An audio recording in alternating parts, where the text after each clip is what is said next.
Bem, hoje nós vamos conversar com a psicopedagoga Mariana. Nós vamos falar um pouquinho da ansiedade, dos problemas que vocês têm antes da prova. Como controlar mais essa ansiedade e essa angústia de ter que passar por uma prova que pode marcar a vida de vocês, na verdade. Tá bom? Olá, Mariana, tudo bem? Tudo bem, Ximena, e você? Tudo bem. Gostaria de agradecer mais uma vez o convite, a oportunidade de estar com você, da gente poder falar um pouquinho e ajudar esses jovens aí nesse momento decisivo da vida, que é a escolha de uma profissão e prestar o vestibular, né? O que gera muita ansiedade, porque nós, acho que aos 30 e poucos anos, 40, talvez a gente ainda não saiba o que queremos nas nossas vidas, né? E eles aos 17, 18 anos precisam escolher o que querem fazer da vida deles, e a gente sabe que é um começo, né, de uma nova fase, né, do que eles estão, isso por si só já gera um pouquinho, acho que, de ansiedade, conflitos, e será que é isso mesmo? Será que eu estou fazendo a escolha certa? E se eu fizer tudo isso e estudar, e eu fizer a faculdade e eu não gostar, como é que vai ser? Né? Então, isso já gera um pouquinho mais de ansiedade. Mas ainda mais nesse período que nós estamos vivendo, de pandemia, né, de tantas incertezas no mundo, e agora mais ainda, porque parecia que a gente estava tendo uma retomada gradativa e que as coisas estavam caminhando, né? Eu não gosto de dizer o normal, voltando ao normal, mas que estavam caminhando, e tudo indica que nós paramos de novo, né? E paramos num momento também delicado, e delicado quer dizer assim, que é final de ano, é um momento de confraternização e de estarmos todo mundo junto, e a gente para. Então, tudo isso vai gerando mais ansiedade. E aí, assim, foram muito tempo fora da escola, né? Apesar do apoio dos professores de forma online e dos estudos não terem parado, né? Mas a falta de contato, né? A troca de ambiente para isso ajuda, né? Na aquisição um pouquinho, acho que, dos saberes, porque a gente já estava habituado naquela rotina. Então, a gente muda a rotina para os estudos, a gente tem toda essa ansiedade, toda essa questão da pandemia, mas acho que essa ansiedade aí que já tem, né? Eu estou escolhendo uma carreira, uma profissão, eu vou prestar um vestibular, e se eu não gostar daquilo que eu escolher, tem uma certa pressão, às vezes, de algumas famílias ou não, em relação a isso. Então, a gente junta tudo e a gente quer fazer o melhor, né? Eu fico me lembrando de quando eu prestei o meu vestibular, do quanto a gente quer fazer o melhor, né? Então, assim, a gente se cobra muito, a gente fica muito ansioso, a gente estuda, a gente tem muito medo. Eu acho que o que mais atrapalha é o medo, né? O medo de errar, o medo de não passar, o medo de falhar. Mas a gente só aprende se tudo isso acontecer, né? Então, talvez a gente precisasse encarar esse medo de outra forma. Não olhar que eu vou prestar um vestibular, e se eu falhar, e se eu errar, e se eu não passar. Ok, eu estou ali adquirindo um aprendizado, aprendendo algo. E que se não deu certo ali, é porque eu preciso, porque talvez eu tenha algo que eu possa melhorar, né? E se cobrar menos, porque nesse momento que nós estamos vivendo, se cobrar do jeito que nós nos cobramos, às vezes não é muito saudável para nós mesmos, né? Não tem uma receita, eu sempre falo isso nas nossas conversas, não tem uma receita, tem caminhos, né?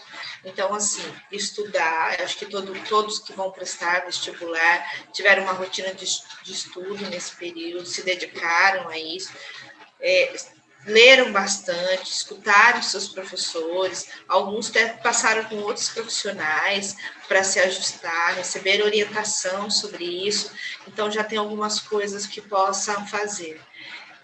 O que eu posso dizer enquanto profissional da área da educação, como sugestão, é que ele estude, né? Não tem a sua rotina, mas que ele se alimente bem. E não que ele se alimente bem no período perto da prova, uma semana antes da prova, ou um dia antes da prova. Que ele venha com uma alimentação equilibrada, saudável. Não estou dizendo que não pode comer lanche do McDonald's, que não pode comer essas coisas. Não é isso, pode. Mas é que é legal que além da rotina do estudo, que a gente tem uma rotina também na questão da alimentação. É importante que o nosso cérebro sempre saiba o que vai acontecer com a gente. Então, quando a gente tem uma rotina, não só de estudo, de trabalho, de alimentação, de horário para fazer isso, né? Então, assim, se eu estou acostumada a tomar café às 8 horas da manhã, eu vim nessa rotina, de repente veio a pandemia, eu passei a tomar café da manhã às 11. Isso não é muito saudável para nós, né? Mexe um pouco. Então, assim, ter essa rotina, então, se alimentar bem, ter a sua rotina de estudo e ter um momento de prazer, fazer coisas que você gosta de fazer, que te relaxa. Ouvir música te relaxa, conversar com seus amigos no WhatsApp relaxa, assistir vídeo no YouTube, que é isso que hoje, né, a grande maioria das pessoas fazem, principalmente os jovens, os adolescentes. Relaxa, assiste, né? Desfoca. Na hora de estudo, eu estou focado no estudo. E a hora que eu termino o meu estudo, que eu, sei lá, me organizei para estudar 2 horas por dia, 3 horas por dia, não sei, cada um tem a sua organização. Terminou aquele horário, se desliga. Vai conversar com os amigos, não vai ficar falando, ai meu Deus, e o vestibular? Aí não sei o quê. Sabe, foca na hora do estudo. Terminou o estudo, relaxa. Durma bem. Quando eu falo dormir bem, não é dormir às 4 da manhã e acordar meio-dia, 1 hora da tarde. É realmente, ó, a gente tem uma rotina de alimentação, uma rotina de estudo, uma rotina de sono. Para a gente adquirir conhecimento e memorizar o que a gente precisa para realizar a prova, por exemplo, nós precisamos dormir bem, porque é uma hora que o cérebro vai registrar todo o aprendizado.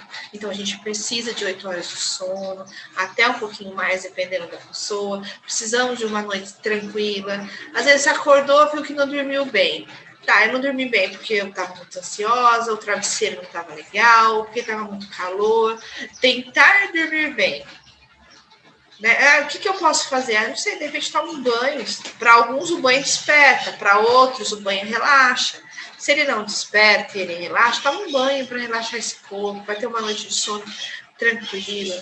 Todas essas coisinhas juntas traz um benefício muito grande e um resultado bem melhor. Você falou bem, né? Está sendo muito cruel esse ano para todo mundo, e especificamente para os estudantes. Alguns com aulas online, alguns com poucas aulas, todos os problemas possíveis. E a gente pode agregar isso, o fato de que eles estão fazendo essas escolhas, que são grandes nesse momento, na adolescência, né? E a adolescência é um período difícil, já conturbado para os jovens, e ainda tem que tomar essas decisões assim, tão a longo prazo, né? Então, talvez que a gente possa dizer para eles, e acho que isso acontece com muitos adultos depois, porque eu conheço vários adultos que fizeram faculdade, prestaram vestibular, estudaram, se dedicaram, gostaram dessa profissão, gostam daquilo que estudaram, mas o decorrer da vida foi acontecendo as coisas e tomou outro rumo profissional. E isso não impede nada no decorrer da vida a gente mudar. O que importa é o que a gente está fazendo agora, que agora ele está fazendo algo que ele gosta muito. Sei lá, ele vai fazer biologia, ele vai fazer pedagogia, ele vai fazer história, né? Ele vai fazer engenharia. Nesse momento é algo que ele quer muito. Então, que ele faça, que ele se dedica, sem pensar aí como vai ser o futuro. Faça no aqui e agora, faça aquilo que ele está se propondo a fazer agora. Né? E aí deixa as coisas acontecerem. Pode ser que ele faça engenharia e de repente terminou a faculdade, se formou, de repente aparece uma oportunidade dele ser um empreendedor, né? E isso não muda porque ele fez a faculdade, é porque ele está adquirindo um conhecimento que vai dar prazer para ele. É importante a gente pensar assim, aquilo que a gente vai estudar agora é algo que vai nos dar prazer. E sim, vai ser a nossa profissão. Só que se no decorrer da vida a gente pensar que possa acontecer alguma coisa e mudar, a gente não sofra por isso. Né? Eu conheço pessoas que dizem assim, eu estudei tanto, mas ó, fui fazer, sei lá, fui ser empreendedor. E você tá feliz agora? Aí eu tô, mas minha faculdade não valeu de nada. valeu. Conhecimento tem valor. A gente não pode pensar, eu fiz algo e não valeu nada. Então, essa pressão de que o que eu vou fazer agora precisa ser para sempre, talvez precisasse mudar. Eu vou fazer algo agora que eu gosto e que sim, vai ser minha profissão, vai ser meu trabalho, vai ser aquilo que eu tenho o conhecimento. Mas isso não significa que eu vou ter a vida inteira fazer isso.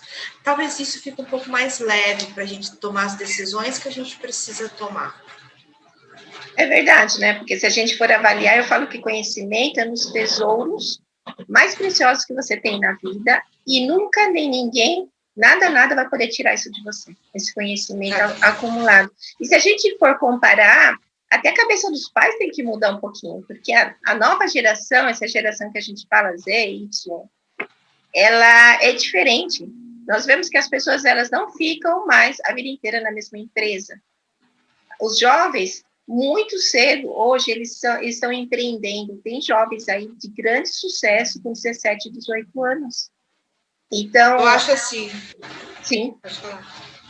Não, então isso que eu ia falar para você. A cabeça dos pais tem que mudar um pouco, talvez das profissões tradicionais, talvez daquela carga que você, a tal idade tem que conseguir isso, a tal idade tem que conseguir aquilo.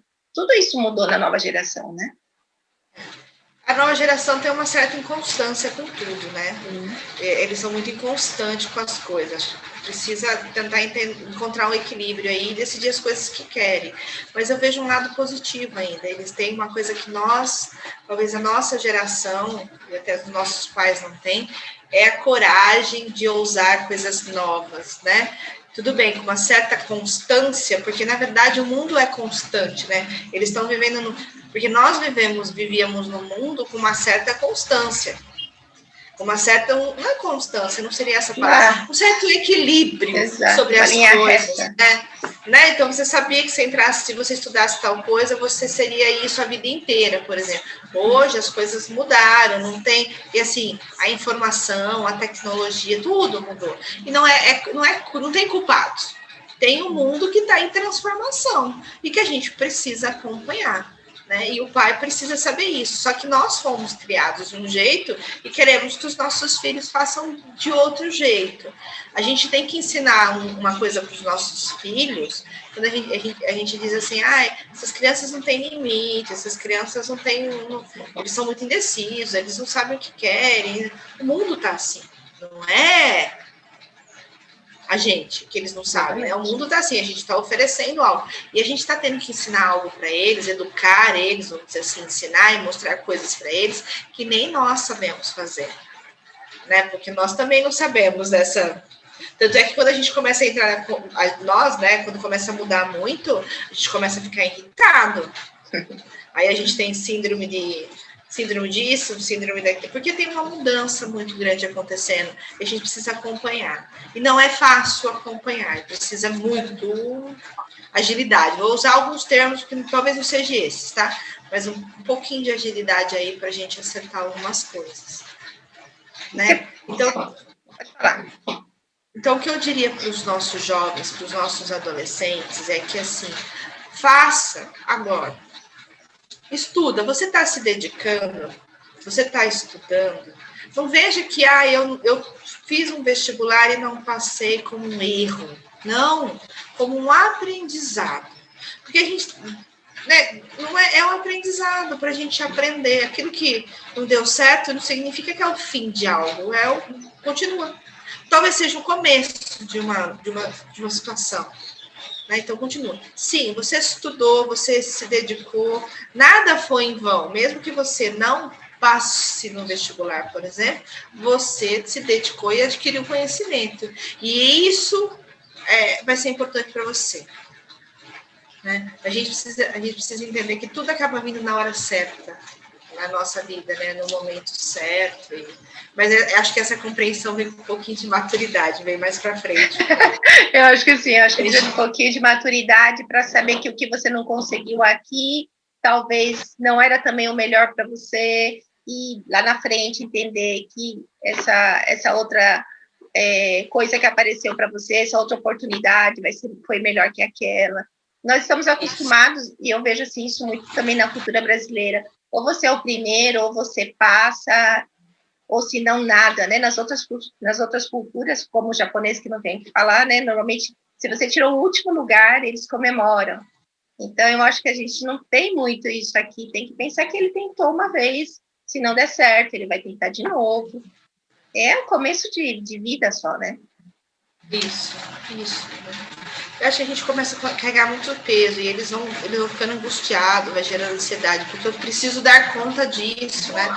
Eles põem expectativa, a família põe expectativa em cima deles e assim, fica pesado, porque imagina, fica pesado para nós, né, quando a gente vai fazer algo que a gente tem expectativa e a gente sabe que tem outras pessoas com a mesma expectativa com a gente, né? E tem uma coisa que é muito legal, daria para a gente pensar, que assim, nós não queremos decepcionar as pessoas com quem a gente ama e admira. Então a gente se cobra mais, porque eu não passar no vestibular, talvez eu estaria decepcionando um pai ou uma mãe ou alguém que eu amo. E na verdade não é isso, né? Eu sei que esse é o sentimento que nós temos, porque quando amamos alguém, a gente não quer decepcionar a pessoa, então a gente acha que vamos decepcionar, vamos deixar triste.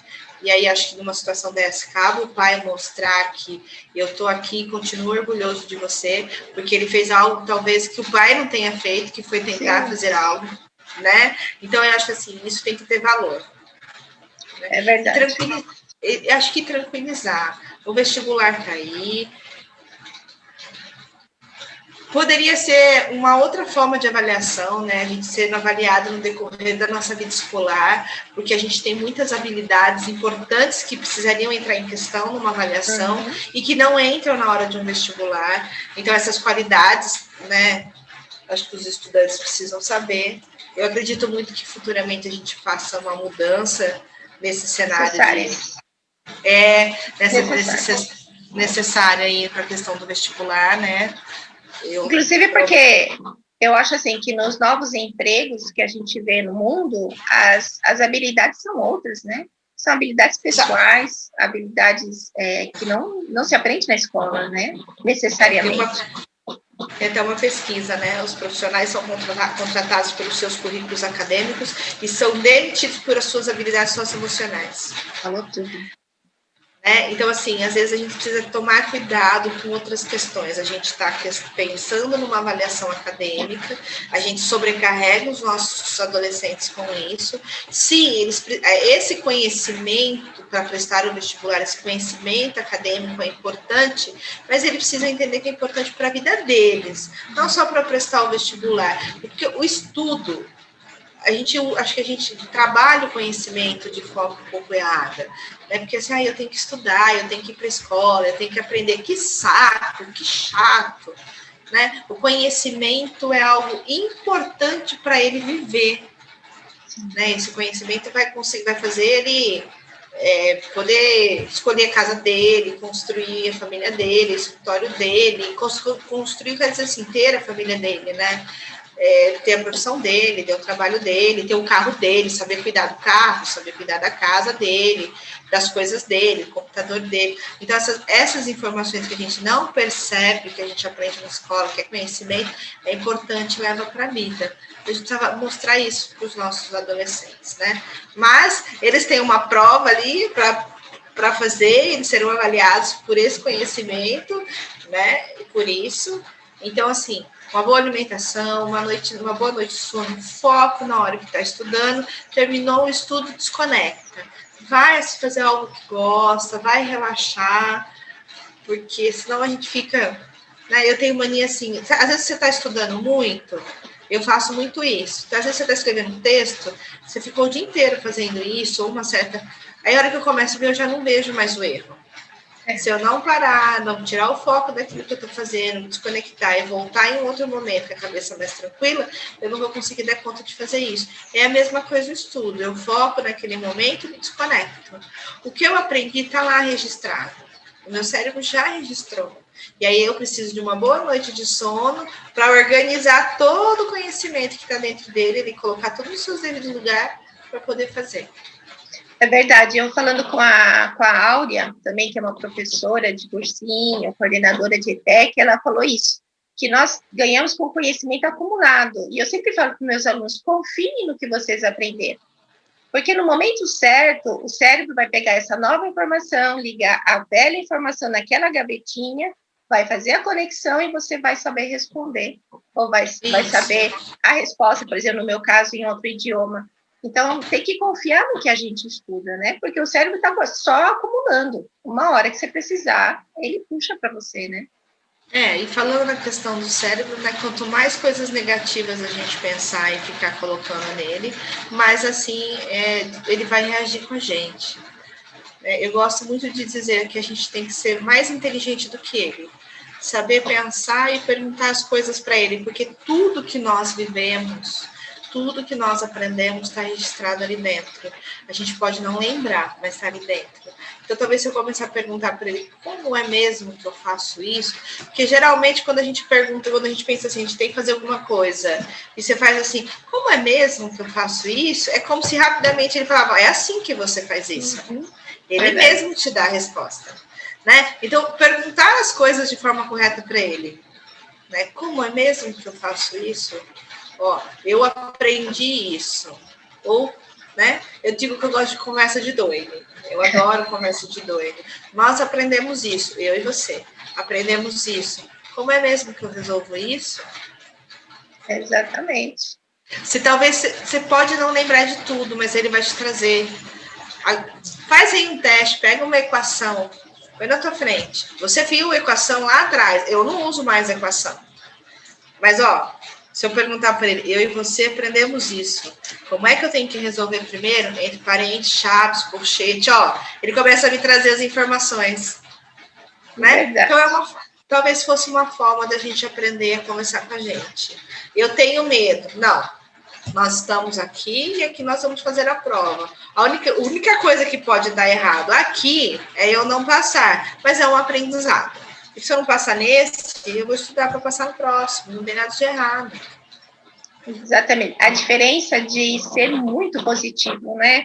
É uma coisa que acontece muito na cabeça dos adolescentes, essa desigualdade, os próprios conceitos que ele tem dele mesmo, começa aquela coisa de se avaliar, se comparar muito com os outros, né? Mas é necessário uma positividade, né? Ser positivo não é assim, que eu já falei isso, acho que também em outros vídeos aqui, não é você olhar as frases positivas no Facebook e só olhar as coisas boas, a gente nunca nega as coisas negativas que acontecem, mas olhar para as coisas negativas que acontecem, no negativo encontrar o que é bom ali. Exatamente. Né? E focar naquilo, porque assim, é o que eu falo, você tem defeito e eu tenho defeito, é fato, todo mundo tem defeitos. O que eu prefiro para nossa relação ser boa? Porque eu quero ser sua amiga, por exemplo, tá? Só que os seus defeitos tem hora que não me dá. E os meus tem hora que não te dá. Mas mesmo assim eu quero ser sua amiga. Então o que vale a pena? Eu focar nas suas qualidades ou nos seus defeitos? Focar nas qualidades. É a mesma coisa quando eu olho para uma coisa que é negativa. O que eu prefiro? Chorar ou encontrar algo bom e dizer assim, ok, ainda dá para continuar? Ou eu vou buscar soluções, não desistir dos seus alvos, das suas coisas prontamente, que é uma coisa que tem acontecido muito, e a gente pode falar não só de adolescente, essa geração que nós estamos vivendo, tem acontecido muito isso, né? Todos os tipos de relações ou de objetivos, eles não são mais trabalhados. Não deu certo, então desista. Não, eu quero isso, eu vou insistir, eu vou ver como que a gente pode solucionar e vamos seguir em frente. Não existe mais esse tipo de busca ou de paciência, né, em arrumar as coisas, né? Existe uma forma da gente conversar, né? É uma técnica da programação neurolinguística que chama Walt Disney. E ela realmente foi criada por Walt Disney, né? E aí ele diz o seguinte, que nós temos dentro da nossa cabeça o nosso sonhador, o nosso que executa, né, o executor, e aquele que é o crítico. Então, eu vou te dar um exemplo prático. E aí, isso, todo pensamento acontece dentro da gente. Eu vou dar um exemplo prático. De repente, eu sonho que eu vou prestar um vestibular e quero fazer medicina. Né? Então, vamos lá, vou pegar um exemplo dentro do vestibular. Então, o meu sonho é fazer medicina. Ó, então, o meu sonhador, o meu executor e o meu crítico. Então, eu tô aqui, quero fazer medicina. O meu crítico, ó, fala assim para mim: ah, você estudou a vida inteira numa escola pública, não estudou, não fez cursinho, você não vai conseguir fazer medicina de jeito nenhum. Ah, eu já desisti. Agora, eu tenho meu sonho, meu executor e meu crítico. Então, meu sonho é fazer medicina. Ah, eu quero fazer medicina, mas eu estudei a vida inteira numa escola pública. O que eu posso fazer para dar conta de passar neste vestibular? Porque é um sonho meu. Ó, o executor no meio. Aí o crítico fala assim, e aí ele fala assim, de repente você vai ter que arrumar um trabalho, eu tô pensando em hipótese, tá? Não tô dizendo que é isso. Você vai ter que arrumar um trabalho, pagar cursinho, estudar mais ainda, mais do que as outras pessoas. De outras pessoas que estudaram em escola particular, que fizeram curtir. Talvez, eu não tô dizendo que aí, não é uma regra. Quem estuda em escola pública precisa se matar depois de estudar. Não é isso. Só estou comentando. E aí você vai precisar fazer isso, você vai precisar arrumar um trabalho, você precisa estudar mais que as outras pessoas, tal, mas é possível. Seu crítico falar, não vai ser fácil você fazer isso, vai ser muito difícil. O executor fala para o crítico, pode ser difícil, mas é possível. Então, se eu estudar um pouco mais do que as outras pessoas, eu dou conta de fazer. Aí o sonho volta para o sonhador, e o sonhador diz assim, olha, é possível você fazer faculdade de medicina, você vai precisar estudar, ele vai melhorando o sonho dele e as etapas desse sonho para realizar. Isso é uma técnica que a gente faz em consultório, e é bem legal. Mas assim, se você pegar essas 3 etapas e colocar em tudo que você for fazer na sua vida, então eu tenho um sonho, eu tenho um objetivo daquilo que eu quero, né? Vamos melhorar isso, deixar uma coisa mais prática. Como que eu posso fazer isso? E sim, o crítico, as críticas, as coisas negativas não é ruim, ele pondera a gente em umas coisas, mas ele ajuda a gente a melhorar como a gente vai executar aquilo que a gente quer e o nosso sonho. Você falou bem, normalmente a gente pula, o pessoal pula da primeira para a terceira etapa. O crítico, não, e vai dar trabalho. E você quer isso? Não é para você. Não, melhor você desistir. E a pessoa acaba desistindo de muitas coisas, né? Infelizmente, a gente conhece pessoas assim que não concretizaram quase nada na vida em função de ter esse tipo de pensamento vicioso, né? Eu posso ter o contrário também. Eu posso ter um sonhador muito alto e entendeu? Que sonha e nunca executa nada. E nunca escuta o crítico. Então, a gente vai encontrando um equilíbrio. Mas a gente colocar essas 3 etapas de pensamento, a gente pode conseguir ajustar algumas coisas aí. Né? Sim, para tudo. Inclusive, eu queria falar para vocês exatamente isso. Eu entrevistei umas meninas, né? E elas falaram, eu falei, qual que está sendo a principal dificuldade aí para o Enem? O que você acha que é mais difícil?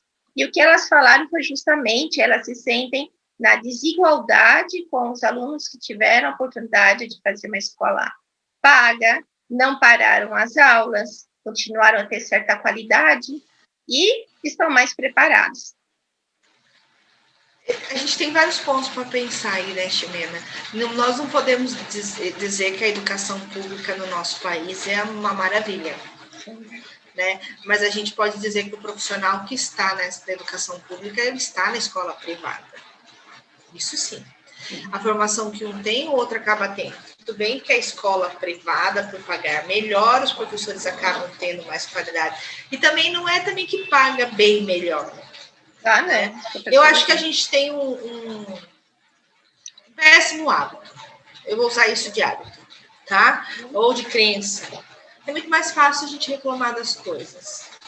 É muito mais fácil do que eu buscar alternativas e pensar sobre.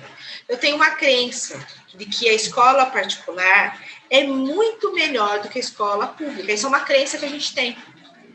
Exatamente. Existem situações que a escola municipal, a escola pública, tem escolas que são melhores. Você pegar cidades que vale a pena você colocar seus filhos na escola municipal do que você colocar numa escola particular. Sim. Né? Então, eu acho assim, primeiro são as crenças que isso condiz. Eu não estou negando a qualidade da educação do país. Eu estou dizendo que sim, existe um déficit na educação pública do nosso país. Não estou dizendo que não. Eu estou dizendo que se a gente começar a olhar de outra forma, a gente pode encontrar coisas boas. Eu gosto de dizer assim, é assim, ó, eu vou caçar. Eu tenho um gato para caçar, eu não tenho um cachorro. Então eu vou com o gato mesmo. E eu vou ter que fazer. Ué, eu tenho na minha mão. Exatamente. Eu reclamar fica pior. Sim. Se eu encontrar forma para fazer melhor, é melhor para mim. Então, eu quero ficar bem ou como é que é? É eu que ganho com isso. Então, eu encontro formas de ficar bem. É uma forma de pensar. Ai, Mariana, é muito fácil, esse papinho seu não resolve. Eu entendo. Mas é uma forma da gente pensar.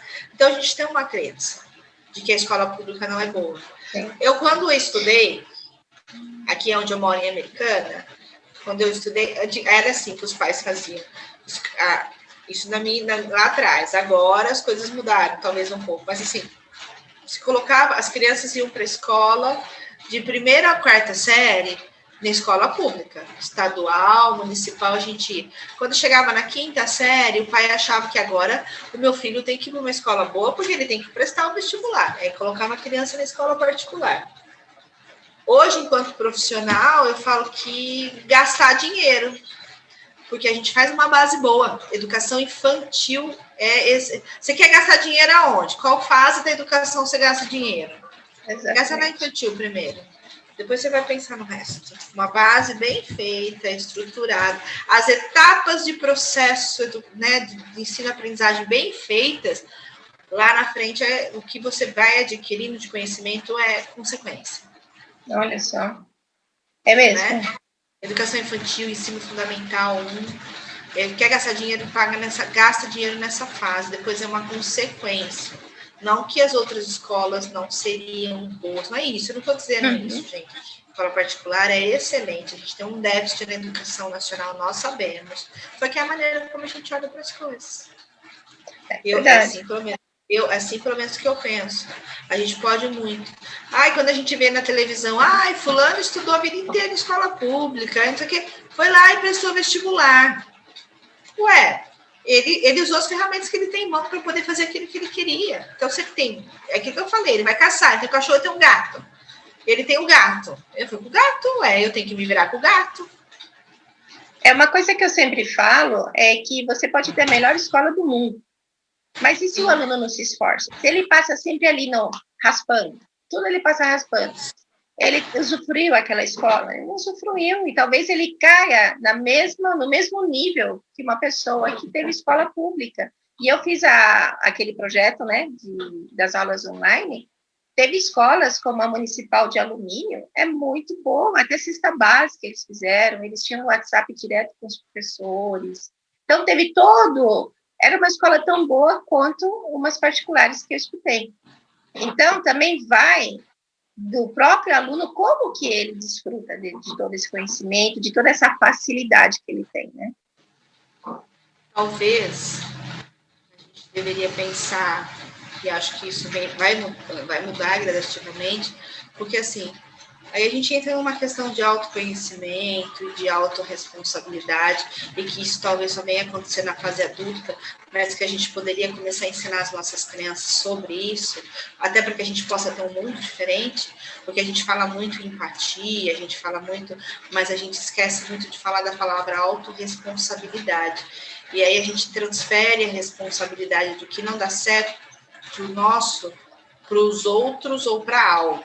E, na realidade, aquilo que não dá certo para nós é responsabilidade nossa. Eu concordo que dizer para uma criança que algumas coisas não deram certo por responsabilidade dela, que está em processo de desenvolvimento e está aprendendo, e aprendendo por observação, principalmente, né, porque está olhando o pai, a mãe e os exemplos, não é fácil. E não podemos esquecer que é o seguinte, aquilo que nossos filhos estão se tornando é responsabilidade nossa. Eu gosto muito de dizer isso para os pais, não tem culpados. Meu filho faz isso, eu errei na educação, eu sou culpada por isso. Culpada você não é, não pega um chicote e se massacra. Mas que você tem responsabilidade sobre isso, você tem. Diferente. tá? Responsabilidade sobre as coisas. Então, eu acho que a gente não trabalha a responsabilidade, a autorresponsabilidade como a gente precisa trabalhar, porque senão é isso que a gente faz, percebe? Eu não passo no vestibular porque o sistema do Estado não é bom. Então, eu já tenho uma crença disso, para que eu vou me esforçar para fazer isso? Eu tenho aonde jogar a minha responsabilidade se eu não fizer aquilo. Se eu não for um bom aluno, a responsabilidade é... E aí, parece que o mundo foi mudando e a gente foi fazendo isso, terceirizando cada vez mais. E quando os professores dizem assim, os pais terceirizaram a educação dos seus filhos, né? Tem alguns professores que dizem, né, que a escola tem que ensinar coisas que...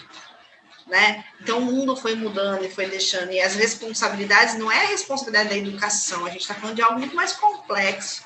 Né, dessa responsabilidade, não é só a responsabilidade da família, é a sua autorresponsabilidade como ser humano, né, que nós somos consequências, mas essa é uma compreensão que só vem depois de muito tempo, né, exigir isso dos nossos pequenos e dos nossos adolescentes, diria que seria um pouco cruel, mas se eles têm um exemplo disso, que como que você pode trabalhar a autorresponsabilidade com os pequenos e com os adolescentes?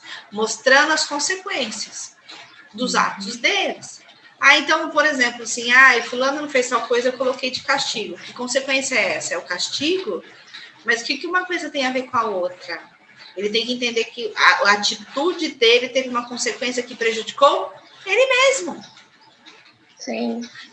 Então, você tirou 0, aí você não estudou, tirou 0, você está sem celular, Lógico que a gente tem que pôr limites, a gente tem que arrumar ferramentas para que a gente consiga fazer isso. Eu não estou criticando essa atitude, não. E nem estou dizendo que está errada. Mas eu estou dizendo que eu estou tirando o seu celular porque você passou muito tempo usando ele e você não estudou o suficiente por conta dos seus... uma coisa tem a ver com a outra. Então, você está sem celular porque você não estudou. E as consequências da sua nota ruim é sua, porque você vai assumir as consequências do seu ato. Então, é você que vai fazer recuperação, é você que vai estudar. Agora, se ele vai fazer recuperação, se ele vai ter que estudar de novo... Você acha que eu preciso tirar o celular dele de castigo? Ele já tem uma consequência da atitude dele. E é nessa consequência que a gente tem que focar. Agora eu tenho que estudar, tem. Agora eu tenho que fazer isso porque eu estou de recuperação. Pois é. Aquela então, coisa dos pais, eles não simplesmente castigarem ou baterem, como acontecia muito no passado, bater sem explicar o porquê a pessoa, porque a criança não estava entendendo nem por que estava apanhando, exatamente. E eu acho que isso trouxe um comportamento também de, hoje, muitos adultos, né, também procurarem sempre culpados. Isso está acontecendo com alguns jovens, né? Como você falou, buscam culpados para aquela situação. Igual a pandemia. Aqui no Brasil, a gente já arrumou vários culpados. O PT, o Bolsonaro, eu não estou defendendo ninguém também, eu estou dizendo que tem os culpados, o Dória, enfim. É isso, está todo mundo tentando fazer alguma coisa para o bem-estar de todos, né? Então, é isso. E essa questão da autorresponsabilidade tem que tomar cuidado, porque, assim, eu vejo, às vezes, a minha filha, que ela faz alguma coisa, eu só olho para ela e faço assim, tipo, quem perdeu? Quem quebrou? De quem que é o brinquedo? Quem ficou sem? Você vai ficar brava comigo, mamãe? Preciso? Quem quebrou? Fui eu. De quem era o brinquedo? Era meu. Quem ficou sem? Sou eu.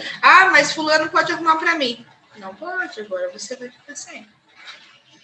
Até pode, só que precisa ter dinheiro. Eu não tenho agora. E agora? Como que você vai fazer?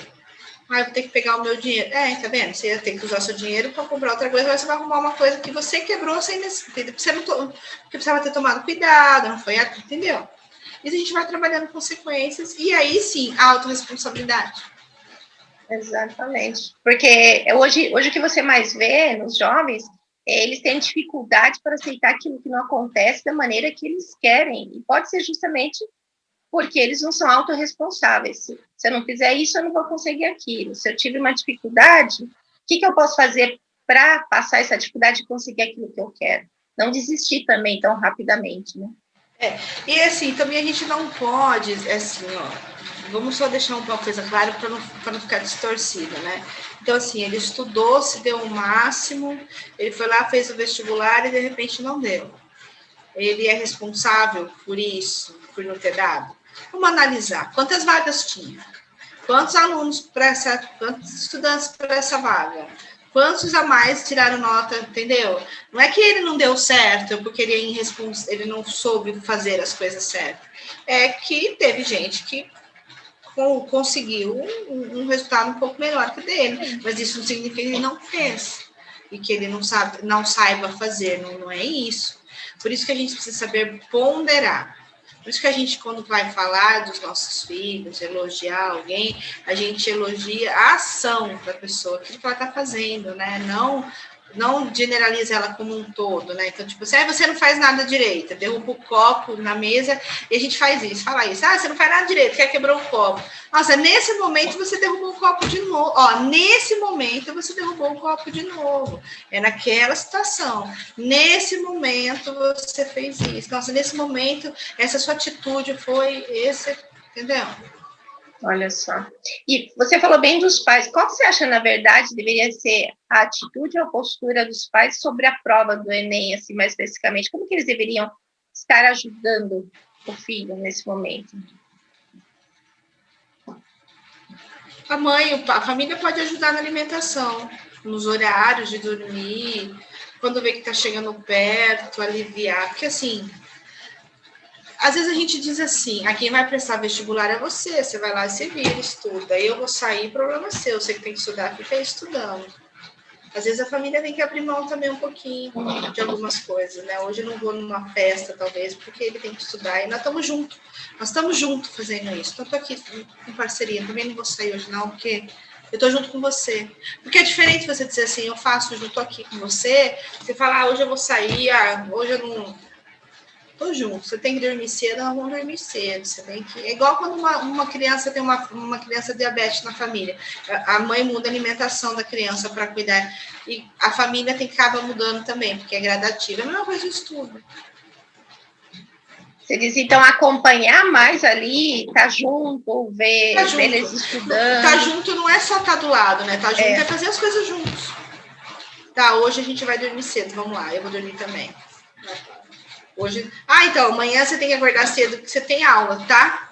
Porque você tem que ir para o vestibular. Mas o pai fica lá até as 2, 3, 4 horas da manhã no celular. No celular, na televisão, desculpa. Dá apoio no momento, para ele entender que estamos juntos, ó, como você vai dormir, eu vou dormir também, eu vou, sabe? Só que, é claro, ó, isso aí, a gente tem que encontrar um equilíbrio na família, porque não podemos esquecer das particularidades de cada um. Né? Porque o pai também merece seu momento e tal. A não ser que isso seja algo combinado. Por exemplo, na minha casa é combinado. Você dorme tal hora e esse é o meu momento de que eu vou fazer algo que criança não pode participar. Então, tudo bem se eu dormir. Tá claro, tá conversado as coisas, entendeu? Não jogado, assim. Entendi. E uma coisa que eu queria... encontra um caminho. Exatamente, né? E no momento que ele fez a prova, e a prova, vamos dizer, não foi aquilo que ele esperou. Como enfrentar esse não naquele momento? Acolhimento, né?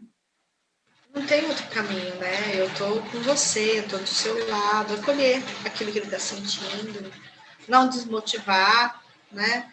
Não criticar ele, ouvir. Talvez você tenha coisas para dizer para ele, mas não diga naquele momento que ele está um pouco chateado.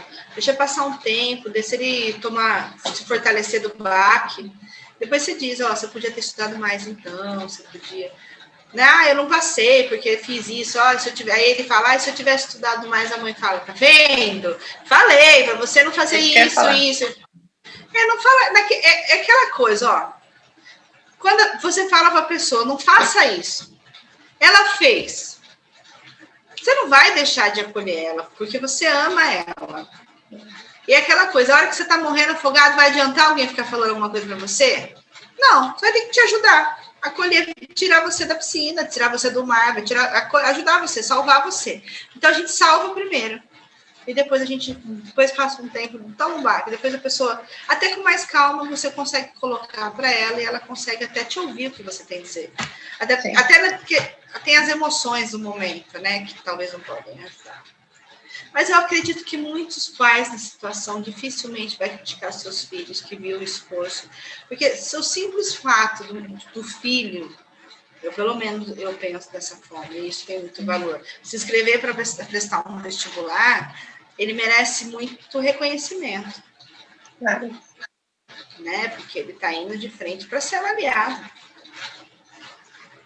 Né? Então ele já merece. Mesmo que de repente esse filho só estudou na escola, não teve toda aquela rotina que a gente diz de estudo em casa e tal, ele já merece.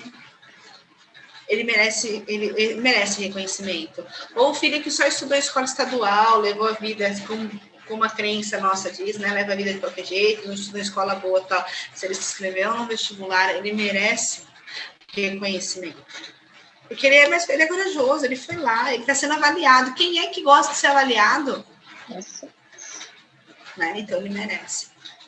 Muito bem, muito bem. O que eu queria te pedir agora é umas últimas palavras para o estudante, como ele enfrentar esse momento, algumas palavras para ajudar ele a manter o foco na prova.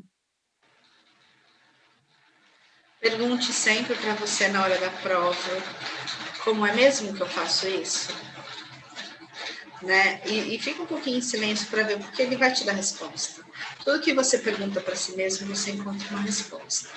Então, eu faria isso. Alimentação, sono, você já sabe, devem estar mais cansados do que eu de ouvir isso.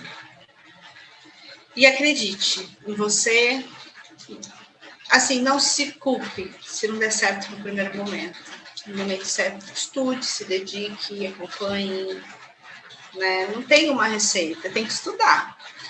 E se você quer muito aquilo que você está... Porque você se propôs aí prestar o vestibular. Então, faça.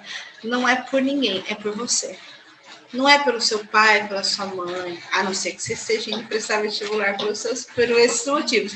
Mas se não é por esses motivos e você se propôs a fazer, faça o seu melhor, porque você está fazendo por você. E não se culpe, porque tem muitos também fazendo a mesma coisa. Acho que é isso. Tem uma regra, queria que tivesse. Né? Queria que tivesse uma receita para tudo na vida, mas isso não existe, né?